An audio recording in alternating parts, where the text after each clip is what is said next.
ഇന്നത്തെ എൻ്റെ യാത്ര മധ്യപ്രദേശിലെ തെക്കൻപൂരിൽ നിന്നും ഗുജറാത്തിലെ ഝാൻസി ഫോർട്ടിലേക്കാണ്. 70 കിലോമീറ്ററാണ് ദൂരം. നാഷണൽ ഹൈവേയിലൂടെയാണ് യാത്ര. ശ്രീനഗറിൽ നിന്നും ആരംഭിച്ച് കന്യാകുമാരിയിൽ അവസാനിക്കുന്ന നാഷണൽ ഹൈവേ ആണിത്. മുന്നിൽ കാണുന്ന ബാണ്ടക്കെട്ടിൽ വൈക്കോലാണ്. കേരളത്തിലാണ് ഈ അവസ്ഥയെങ്കിൽ ഒന്ന് ആലോചിച്ച് നോക്കൂ.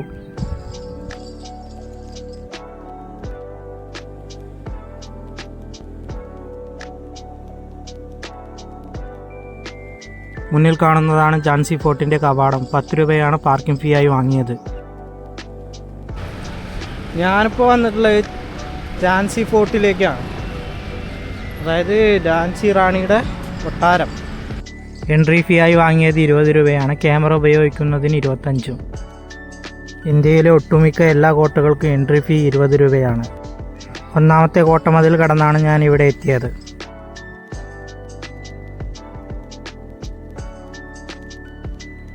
മുന്നിൽ കാണുന്നത് രണ്ടാമത്തെ കോട്ട കവാടമാണ്.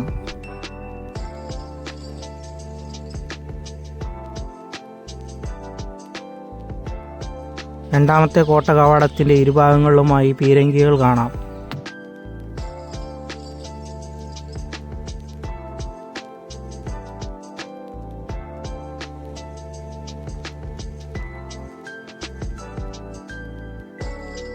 രണ്ടാമത്തെ കോട്ട കവാടം കടന്ന് പ്രവേശിക്കുന്നത് കോട്ടയുടെ പ്രധാന ഭാഗത്തേക്കാണ്.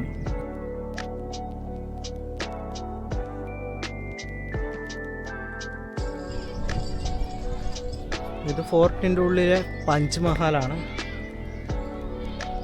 5 നിലകൾ ഉണ്ടായിരുന്ന ഈ പഞ്ച്മഹാലിൽ ഗ്രൗണ്ട് ഫ്ലോറിലാണ് റാണി ലക്ഷ്മിബായി യോഗങ്ങളെല്ലാം ചേർന്നിരുന്നത്.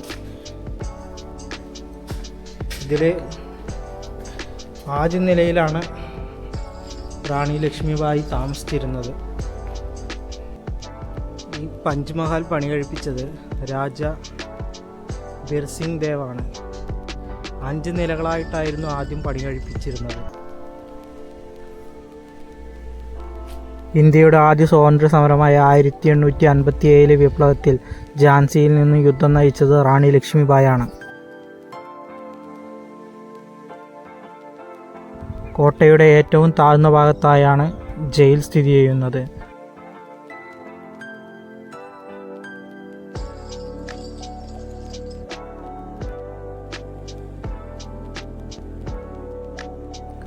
പാറക്കല്ലുകൊണ്ടാണ് കോട്ടയുടെ നിർമ്മാണം.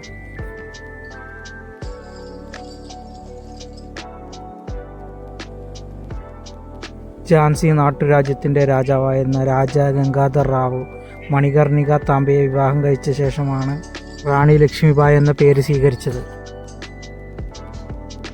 ഇവർക്ക് ജനിച്ച കുഞ്ഞ് മരണപ്പെടുകയും രാജ ഗംഗാധർ റാവുവിൻ്റെ മരണശേഷം റാണി ലക്ഷ്മിബായി ഒരു കുട്ടിയെ ദത്തെടുക്കുകയാണ് ഉണ്ടായത്. ബ്രിട്ടീഷ് ഈസ്റ്റ് ഇന്ത്യ കമ്പനി കൊണ്ടുവന്ന ദത്തു നിരോധന നിയമപ്രകാരം ഝാൻസി നാട്ടുരാജ്യം ബ്രിട്ടീഷുകാർക്ക് വിട്ടുനൽകാൻ ആവശ്യപ്പെടുകയും ആയതിന് റാണി ലക്ഷ്മിബായി വിസമ്മതിക്കുകയാണ് ഉണ്ടായത്.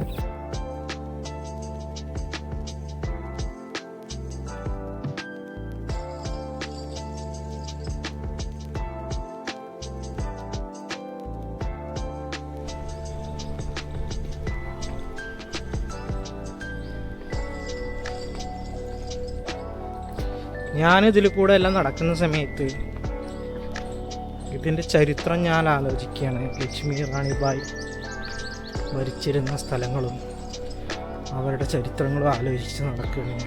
കോട്ടയുടെ മറ്റു ഭാഗങ്ങൾ ഇപ്രകാരം പുൽത്തകിടി വെച്ച് മനോഹരമാക്കിയിട്ടുണ്ട്.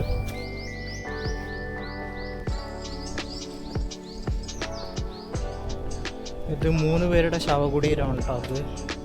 അതായത് റാണി ലക്ഷ്മിബായിൻ്റെ കൂടെ ഉണ്ടായിരുന്ന ഹോഴ്സ് റൈഡർമാർ 3 പേര് മരണപ്പെടുകയുണ്ടായി. അവരുടെ ശവകുടീരമാണ്. കുറ്റവാളികൾക്ക് ഈ മലയുടെ ഏറ്റവും മുകളിൽ നിന്ന് തള്ളിയിട്ട് കൊല്ലുന്നൊരു പരിപാടിയും കൂടെ നടന്നിരുന്നു. അതെവിടെയാണെന്ന് അറിയില്ല, അതിങ്ങനെ തിരഞ്ഞെടുക്കുക. ഇത് പ്രധാന കവാടത്തിൻ്റെ മുകളിലുള്ള സൈനികർ നിൽക്കുന്ന സ്ഥലമായിരിക്കുക. ചിലപ്പോൾ ഇവിടെ നിന്നിട്ടായിരിക്കും സൈനികർ രാജ്യത്തെ നോക്കി കണ്ടിട്ടുണ്ടാവുക. താഴെ ഝാൻസി പട്ടണം.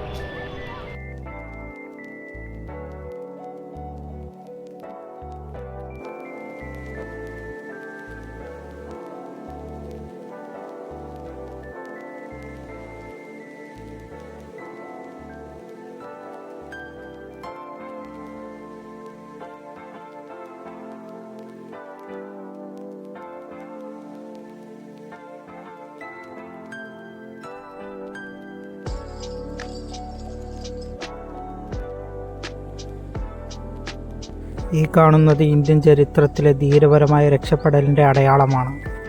1858 ബ്രിട്ടീഷ് സൈന്യം കോട്ട വളഞ്ഞപ്പോൾ തൻ്റെ കൈക്കുഞ്ഞുമായി റാണി ലക്ഷ്മിബായി കുതിരപ്പുറത്ത് 3 നില കെട്ടിടത്തിൻ്റെ ഉയരമുള്ള കോട്ടമതിൽ ചാടിക്കടക്കുകയാണ് ഉണ്ടായത്.